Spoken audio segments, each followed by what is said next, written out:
Perkenalkan, saya Lisa. Perkenalkan, nama saya Zaki. Nah, di podcast Bulan Bahasa kali ini kita mau bahas tentang apa nih? Nah, di podcast kali ini kita akan bahas tentang keberagaman bahasa dan budaya di Indonesia.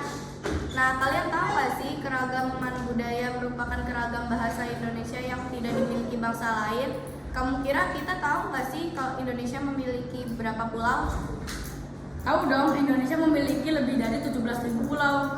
Keren banget. Nah, karena Indonesia memiliki banyak sekali pulau, seperti yang tadi kita sudah mention sebelumnya, Indonesia memiliki banyak sekali budaya, bangsa, bahasa, dan lain-lain.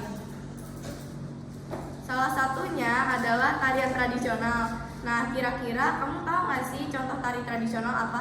Oh, tahu dong. Seperti tari Saman dari Aceh, tari piring dari Sumatera Barat, dan tari Zapin dari Riau. Ngomong-ngomong soal tarian, kamu tahu nggak sih tarian tradisional biasanya diiringi oleh apa? Oh, itu tuh diiringi sama alunan musik yang menggunakan alat musik tradisional.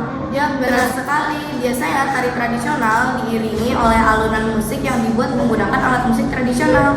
Nah, sekarang kan kita udah tahu tuh fungsi alat musik tradisional dalam tari tradisional. Kira-kira kamu tahu nggak nih contohnya apa? Tahu dong, seperti angklung dari Jawa Barat, aramba asal Sumatera Utara, bonang asal Jawa Timur. Kemudian kita berbicara mengenai pakaian adat daerah. Kamu mau tahu nggak nih pakaian adat digunakan untuk apa?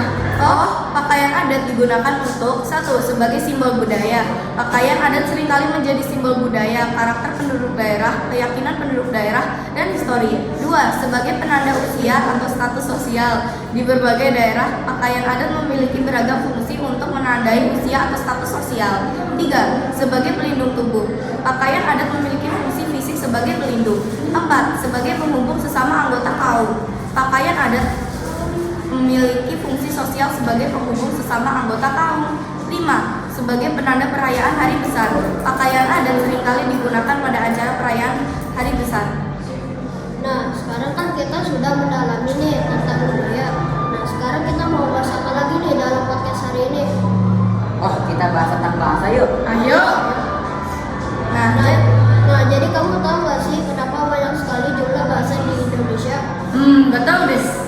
Nah, penyebabnya adalah karena banyaknya budaya dan bangsa yang terdapat di Indonesia. oh begitu. Tapi aku bingung, emang lebih tepatnya berapa banyak sih bahasa di Indonesia? Oh, itu coba tebak aja dulu. 200, 300. Salah, di Indonesia ada lebih dari 720 bahasa loh. Tapi dari bahasa sebanyak itu yang masih aktif ada berapa ya? Oh, sayangnya karena tidak dilestarikan, jumlah bahasa yang masih aktif di Indonesia hanya berjumlah 70 bahasa di Indonesia atau sekitar 10% dari bahasa total yang ada di Indonesia. Wah, sedikit sekali ya. Iya. Oh iya, tadi kata kamu bahasa di Indonesia berkurang karena tidak dilestarikan ya? Aku mau tanya dong, gimana cara melestarikannya? Nah, cara melestarikan bahasa di Indonesia adalah satu, membiasakan diri menggunakan bahasa daerah di kehidupan sehari-hari. Dua, bahasa daerah dimasukkan ke kurikulum sekolah. Tiga, membuat lembaga karya atau tulisan yang menggunakan bahasa daerah. Empat, membentuk komunitas belajar bahasa daerah bersama. Ngomong-ngomong soal bahasa di Indonesia, kamu tahu nggak sih bahasa persatuan itu bahasa apa? Oh gampang, itu mah bahasa Jawa kan? Bukan, bahasa persatuan Indonesia itu tuh bahasa Indonesia. Oh begitu ya. Oh iya, tadi kan kita bahas tentang bahasa. Nah, sekarang aku mau bahas tentang makanan yang sangat beragam di Indonesia. Di Indonesia kan tidak hanya ada satu makanan saja, tapi ada banyak makanan tradisional di Indonesia. Banyak. Memang ada apa aja sih makanan di Indonesia? Rendang. Iya, rendang termasuk, tapi bukan rendang doang. Aku kasih beberapa nama-nama makanan tradisional di Indonesia ya. Ada mie Aceh dari Aceh, pendang dari Provinsi Bengkulu, gulai belacan dari Provinsi Riau, pempek dari Provinsi Sumatera Selatan, mie Bangka dari Bangka Belitung, mie Ambon dari Sumatera Utara, dan masih banyak lagi. Banyak juga ya makanan tradisional di Indonesia. Oh iya, ngomong-ngomong, kamu tahu nggak kalau flora dan fauna di Indonesia juga sangat beragam? Ah, beragam. Memang apa saja flora dan fauna di Indonesia? Nah, kalau flora di Indonesia terdapat dua yang terkenal dan hewan bernama bunga Rafflesia arnoldi. Rafflesia arnoldi itu bisa disebut juga Padma raksasa yang warnanya merah itu loh, tahu kan? Oh, yang itu. Iya, aku tahu. Itu bunganya kan langka banget. Ternyata di Indonesia ada bunga kayak gitu ya. Tapi floranya bukan Rafflesia arnoldi doang. Masih ada lagi. Ada bunga bangkai raksasa, meranti Maluku, sama anggrek hitam. Oh iya, tadi kan bahas flora.